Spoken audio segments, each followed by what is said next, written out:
To the latest on the murder case against Luigi Mangione. Prosecutors released never-before-seen journal entries they say were written by Mangione. In these notes, Mangione allegedly outlines a plot and motivation for shooting UnitedHealthcare CEO Brian Thompson outside a New York City hotel in December. Lilia Luciano has covered this case from the very beginning. Lilia, good morning. Good morning to you, Adriana. In this new filing, prosecutors state if there ever were an open and shut case pointing to the defendant's guilt, this is that case, releasing for the first time writings they say Mangione wrote before the shooting. And there's also details that are new about where he was the night before the shooting.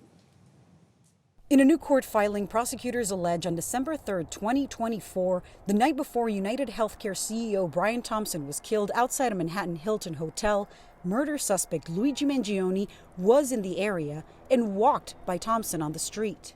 Prosecutors say Mangione returned the next morning and waited outside the hotel where Thompson was expected to attend an investor conference. The alleged Mangione then approached Thompson from behind and shot him once in the back and once in the leg. Prosecutors also claim that roughly 4 months before Mangione allegedly gunned down Thompson, he wrote in a notebook, quote, "I finally feel confident about what I will do, and I'm glad in a way that I've procrastinated because it allowed me to learn more about UHC." According to the court filing, the entry also seems to suggest Mangione was allegedly considering another target, referred to as KMD, but ultimately decided against it because it would have been, quote, "an unjustified catastrophe."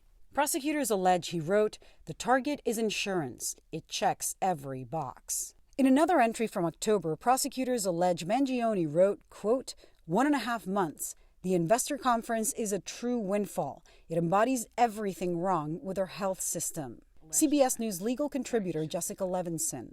The prosecution is arguing here that there are no legal hurdles to admitting evidence like the notebook and bringing that to the jury. The prosecution is saying we did our job. The prosecution also responded to a defense motion to dismiss terrorism charges against Mangione, arguing the goal was to intimidate potential health insurance company investors. The terrorism charge seems to hinge on the idea that the alleged murder here was committed in order to try and intimidate or coerce a population, to instill widespread fear. The court filing also alleges that several UnitedHealthcare employees and doctors reported receiving death threats and feared for their safety after Brian Thompson was killed. Mangione is expected back in court on June 26th. He has pleaded not guilty on both the state and the federal cases. Tony. Lilia, thank you very much. Appreciate it.